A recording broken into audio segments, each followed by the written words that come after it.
What is wrong with this team? Everything. I don't know what is wrong. Like it just never. Lin Dunn didn't just criticize Stephanie White, she completely threw her under the spotlight, and now Indiana Fever fans are losing it. The situation in the Fever front office has gone from tense to full-blown chaos. And this isn't just backstage drama, it could have real consequences for Caitlin Clark's future. We're talking about the kind of issue that could reshape how the WNBA handles its biggest stars. Should the front office be telling coaches how to manage a once-in-a-generation talent? Do you think Stephanie White deserves to be fired, or does she need more time to turn things around? Drop your thoughts in the comments. I'll say it. Fire Stephanie White. Oh boy. Oh boy. Let's call it what it is. This is a full-on circus, and I'm here to break down every wild twist in this drama unfolding in Indianapolis. Lin Dunn didn't hold back, she went all out on social media, and when a veteran executive starts venting in public like that, it's not just a little smoke. It's a full-blown fire burning inside the Fever organization. Lin Dunn posting, and this is again the former like GM of the Fever, who's now something to do with the Fever. I don't know what her role is.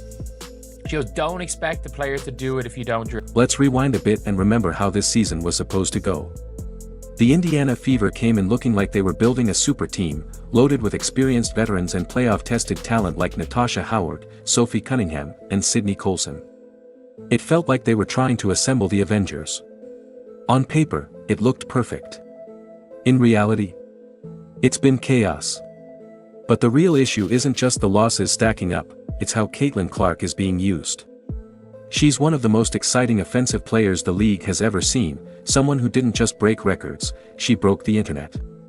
So what does Coach Stephanie White do? She pulls the ball out of Clark's hands and sticks her in a boring motion offense that's putting fans to sleep. I mean, this offense looked awful, and Sydney Colson, my God, is terrible running point guard on this team. Terrible. For those lucky enough to have missed it, here's what this motion offense actually looks like. Picture a bunch of players passing the ball around like they're stuck in a game of hot potato, just waiting for something to happen. That's the whole strategy. It's a system better suited for a high school scrimmage than a team of elite pros. And when you've got a talent like Caitlin Clark, running that kind of offense isn't just a bad call, it feels like sabotage. It's like buying a Lamborghini and never taking it past 20 miles per hour. Had 0 fast break points. 0 fast break points on the game. 0 fast break points. I don't care what they score. Just look at what Caitlin Clark did at Iowa. She was the offense. She thrived in a free-flowing system where she ran the show and racked up points with ease. Even last week against the Liberty, she was responsible for 54 points between her scoring and assists. That's what happens when you actually let her lead. But Stephanie White? She refuses to give her the keys, forcing Clark into a rigid system that drains all the spark out of her game. Then came the social media bombshell. Lin Dunn, the former GM who's now been shuffled into a vague senior advisor role, clearly hit her breaking point. She posted a not-so-subtle message online, something about not expecting players to execute things that aren't practiced. Sounds tame on the surface, but let's be real, it was loaded with shade. And anyone paying attention knows exactly who she was talking about. White is getting destroyed today. Ken Swift posted this, a picture of what's supposed to be Chris. And it wasn't just what Lin Dunn said, it was when she said it. Her post came right after yet another ugly loss where the offense looked completely lost, the players had no direction, and Clark's frustration was written all over her face. The fans? They were one bad possession away from storming the court. Dunn's message wasn't just a vague critique, it felt like she laid out a checklist of everything wrong with Stephanie White's coaching and hit send for the world to see. And the fans? They've officially had it. One brutal comment summed it up perfectly. The fans are turning on Stephanie White, and fast. These aren't casual viewers checking in once a week. These are die-hard Fever fans who've stuck around through years of struggle. If they're done this early in the season, that's not just a red flag, it's a giant neon sign flashing, we've seen enough. Without Caitlin Clark. They were just embarrassingly bad. And I mean this, a good coach will figure something out. A good coach will figure something out. Does this team play defense? No. No. I mean this team doesn't play defense. They've just gotten lucky. Teams miss shots. They've gotten lucky, teams miss shots. They don't play defense. They still don't play defense. I know they held the Mystics to 83 points. This was a Mystics team who were not shooting well. They don't play defense. They don't defensive rebound. They don't put in any effort.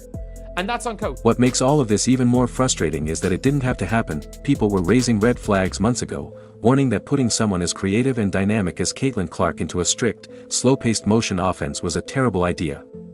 They begged the coaching staff to build the system around her strengths. But Stephanie White clearly thought she knew better, and now the results speak for themselves. And here's the kicker, White actually got fined for complaining about the refs. But maybe, just maybe, she should focus less on the officiating and more on fixing her playbook. Because what's sinking this team isn't a few missed calls, it's the fact they're wasting a once-in-a-generation talent. Want the numbers? When Clark is on the court, Indiana's offensive rating is 107.5. When she's off, it plummets to 82.2. That's not just a dip, that's a total offensive breakdown. There is no way you can have 0 fast break points a team unless you are actively trying to not run. Unless you are trying to not run. You cannot have 0 fast break points as a team. Someone just said it, no defense, no offense, no fight. Outside of Lexi Hull and Aaliyah, or not even, I can't even blame Aaliyah Boston. This so-called motion offense is supposed to create flow, rhythm, and quick reactions, but in reality, it does the opposite. It slows everything down, kills momentum, and smothers playmakers. And with someone like Caitlin Clark, who sees the game in Ultra HD before anyone else even reacts, you want her free to improvise, to make bold passes, to create something out of nothing. Instead, they've got her stuck passing sideways, standing still. It's like telling Steph Curry to stick to layups, makes no sense. And don't even get started on this whole, take the ball out of Caitlin's hands, approach. She's already a legend, led Iowa to back-to-back title games, shattered scoring records, made the WNBA must-watch, and became a first-team All-WNBA player as a rookie. You don't rein that in. You let her loose. But the Fever got rid of her, and the Fever got rid of her coach. They got rid of her, and they got rid of her coach. They got rid of exactly what she wanted to do. And you know what? I hate saying this. Lin Dunn was probably right when she said it should be a 5-year plan to improve. That the plan to improve should be a 5. And here's the final gut punch. Lin Dunn isn't just some random voice sounding the alarm. She's the architect of the Fever's only championship run. She was the head coach when Indiana won it all back in 2012. She knows exactly what a winning culture looks like. So when someone with that kind of resume starts throwing up red flags, it's not drama, it's a serious warning. And if that's not enough to make you question Stephanie White's game plan, just look around the league. Vegas built around Aya Wilson. New York embraced Sabrina Ionescu. Those teams didn't force their stars to fit a rigid system, they tailored everything around their strengths, elevated their game, and gave them the spotlight. That's how you win. I actually think that she was right in saying that. She was 100% right, and they fired her to quick fix it. Which is, a little bit disappointing. It is a little bit disappointing. The Fever came into this season with one goal clearly stated, win a championship. Caitlin Clark made that ambition known before the first tip. But let's be real, how do you chase a title if you're not willing to let your best player take control? It's like entering the Indy 500 and slapping a 60 miles per hour speed limit on your car. Meanwhile, the rest of the WNBA isn't waiting around. The Liberty are lighting up scoreboards, the Lynx are still a serious threat, and teams like Vegas and Phoenix are peaking at the right time. If Indiana wants to compete at that level, they've got to stop playing it safe. Sure, some teams can thrive in a motion offense, but this Fever squad isn't built for that. It's built around a once-in-a-generation talent who can change a game with one pass or one explosive play. So why slow her down? Why ask a Ferrari to idle in first gear? With a player like Caitlin Clark, You don't force her into a rigid scheme, you build everything around what she does best. This isn't just about plays on a clipboard, it's a fundamental difference in philosophy. Do you trust your superstar to lead and create? Or do you keep her boxed in, running generic patterns from the sideline? Great teams adapt to their stars. The ones that don't, they get left behind. And right now, the Fever are staring down that exact crossroads. Lin Dunn's recent post might have seemed minor, but it pulled back the curtain on something bigger, a clear split between the front office and the coaching staff. A disagreement on how to use the most important player in franchise history. This isn't about who runs drills at practice, it's about who gets to shape the identity of the team. I turned against Steph. I turned against Steph in game 1. Sorry, not even game 1, game 2. Game 2. I turned against Steph. What really ignites this whole situation is Stephanie White's recent track record. She brought the same motion offense over from the Connecticut Sun, where, yes, it worked, but that team didn't have Caitlin Clark. Now she's trying to force-fit a system not designed for a once-in-a-generation playmaker. It's like using Wagyu beef to make instant ramen. You're wasting elite talent on something basic. Motion offense sounds great in theory, everyone shares the ball, everyone contributes. But basketball doesn't work like that at the highest level. It's not about fairness, it's about effectiveness. If you've got the most dynamic creator on the court, you give her the ball and let her go to work. Clark thrived at Iowa because the offense gave her space and freedom. She averaged 28 points and over 8 assists a game because she was trusted to make decisions, read defenses, and lead, but in Indiana? She's reduced to running in circles, setting screens, passing sideways, and hoping the play eventually finds her. It's the opposite of what makes her special. And that's why Lin Dunn's criticism cuts so deep, because it's not just about strategy anymore. It's about wasting the full potential of a generational star. I legitimately just cannot believe this is going on. We're turning into the Chicago Sky. Why are we turning into the Chicago Sky? We're turning into this is just a dysfunction. It's becoming dysfunctional. You're now seeing all these memes with Christy Sides and Caitlin, how Stephanie White's offense treating you. And I mean this when I say it, it's pretty damn bad. Pretty damn bad when it comes to... Now think about where Caitlin Clark was supposed to be headed, Rookie of the Year, then straight into MVP contention.